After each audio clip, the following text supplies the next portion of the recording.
Hello दोस्तों, राधे कृष्णा।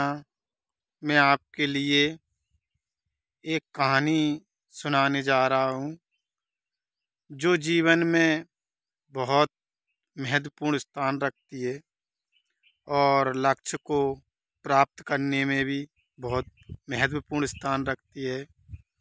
क्योंकि इतिहास में जो हो चुका है और जो भविष्य में होने वाला है वो कुछ तथ्यों पर निर्भर होता है, जैसे कि कहानियाँ सुनकर मोटिवेशन होना और उनके थ्रू कुछ योग्यता प्राप्त करना। तो इसी प्रकार कुछ कहानी का उद्देश्य है। एक बुजुर्ग महिला होती है और उसके बहू और बेटा होते हैं। बहू बेटा के एक पुत्र का जन्म होता है, लेकिन दुर्भाग्य की बात, बहू और बेटा दोनों की मृत्यु हो जाती है।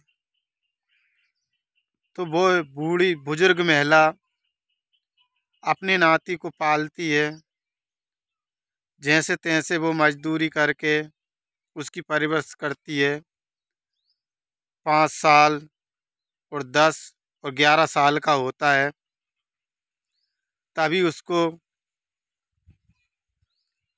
चिंता होती है कि मेरा बेटा कुछ करने लगे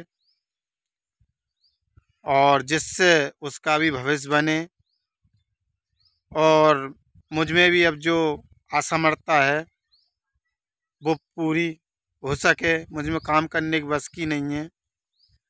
तो तभी अपने बच्चे बेटे को वो मोटिवेट करती है कि बेटा जा, कुछ काम की तलाश कर और जीवन में कुछ भी असंभव नहीं है, जो भी तू सोचेगा वो कर सकता है। तो बेटा सोचकर थोड़ी दूर पर गांव में बाजार लगता था, वहाँ गया और वहाँ पर एक गुड़ वाले की मदद की। गुड़ वाले ने खुश होकर उसको कुछ गुड़ दिया जो कुछ पतला था। वो गुड़ लेकर अपनी दादी के पास आता है और दादी से कहता है कि दादी दादी देखो, आज मैंने मेहनत की और गुड़ लाया। तो हाथ में गुड़ रख कर लाया था, दोनों हाथ उसके पतला गुड़ होने के कारण लिपट गए। अब घर पर मक्खियाँ थीं, तो दोनों हाथों पर गुड़ देखकर मक्खियाँ भिनभिनाने लगीं। उसके हाथों पर बहुत सारी मक्खियाँ बैठ गईं और उसने दोनों हाथों से अपनी, जिस प्रकार ताली बजाते उस प्रकार दोनों को ठोक दिया। तो उसमें से कुछ मक्खियाँ मर गईं। जब मक्खियाँ मर गईं तो उन्होंने उन मक्खियों को गिना, वो मक्खियाँ 30 थीं। तो वो अपनी दादी के पास गया, दौड़ा, दादी दादी देखो, मैंने 30 मक्खियाँ मारी।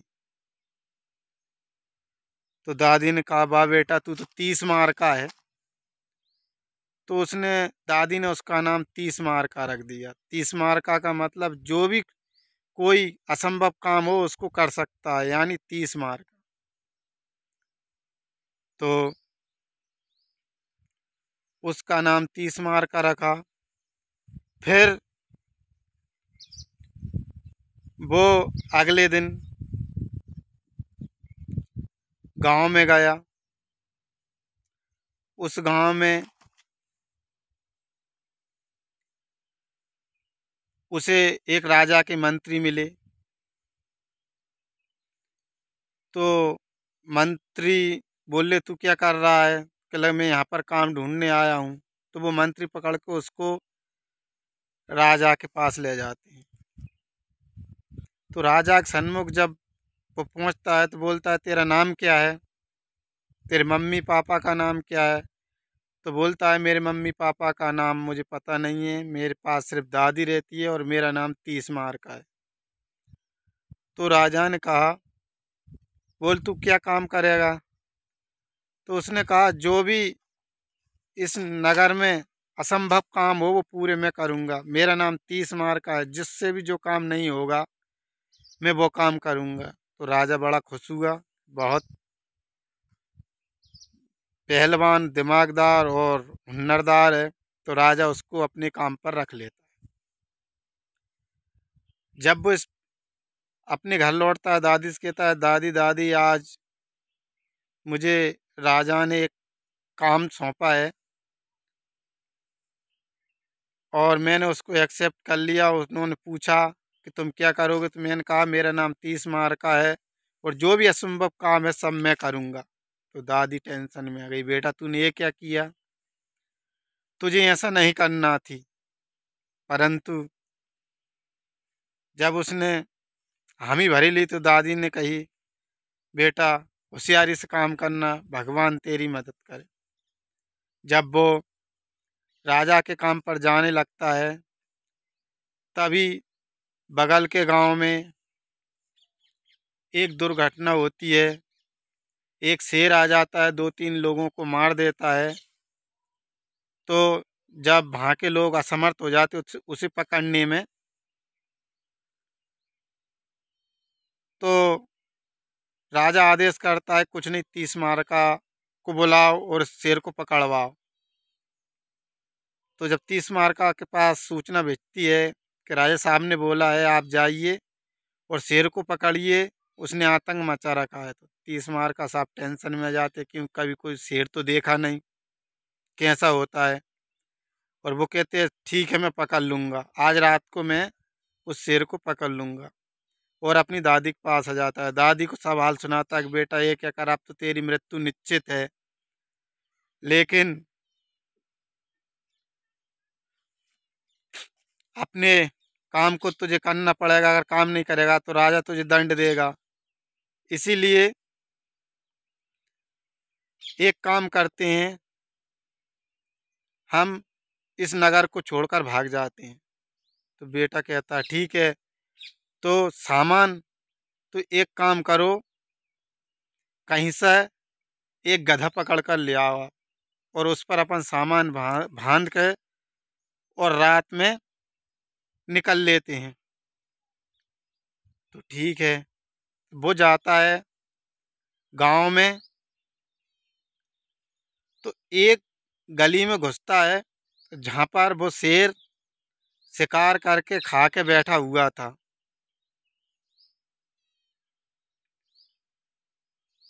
तो वो जाता है, अंधेरे में उसे पता नहीं पड़ता, शेर का कान पकड़ लेता है। तो शेर भी डरता है कि न जाने ऐसा कौन सा प्राणी आ गया जिसने मुझे पकड़ लिया। और शेर का कान खींचते हुए, जबकि 30 मार उसको गधा समझता है, और वो खींचता खींचता उसके कान को जब घर लाता है कि दादी दादी देखो मैं गधा पकड़ लाया, आप सामान तैयार करो। गेट के पास आता है तो दादी बाहर आती है और जब अगरबत्ती एक दिया जलाती है, उजेला करती है। जब दादी दिया जलाती है तो एकदम दिखता है कि ये शेर है। दादी जोर से चिल्लाती है कि ये तो शेर है। तो जब ही क्या करता है, 30 मार उसको घर में धक्का दे देता है। वो घर में घुसते ही केबाड़ लगा देता है और दोनों घबरा जाते हैं, सांकल लगाकर वो बाहर बैठ जाती हैं। लेकिन उसकी किस्मत लक साथ दे गई।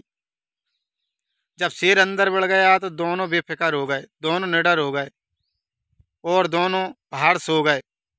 सोते सोते सोते सोते सवेरे 8 बजे नींद खुली। नहा धोकर फुर्सत हुए। राजा ने कहा अभी 30 मार काम पर नहीं आया, उसको बुलाया जाए और शेर को पकड़वाया जाए, नहीं तो उसको दंड मिलेगा। जब ही राजा के 2 दूत आते हैं और कहते हैं 30 मार चलो राजा ने बुलाया, क्योंकि अब 30 मार साहब तो बेफिक्र थे। वो राजा के पास गए। अब राजा साहब ने दरबार में उनको बुला कर 30 मार साहब शेर को पकड़िए, नहीं आपको दंड दिया जाएगा। महाराज मैंने तो उसको रात में कब का ही पकड़ के अपने घर में बंद कर दिया है, आप अपनी सेना जो ताकतवर सैनिक हैं उनसे कहिए जो उसको पकड़ सकें। तो राजा के दूत कुछ सांकरों को आए, ऊपर से कबेल उठाकर उस शेर को पिंजरे में बंद कर लिया। इस प्रकार उस शेर पकड़ा गया और 30 मार का सांप की बहुत जय जयकार हुई और गांव गांव में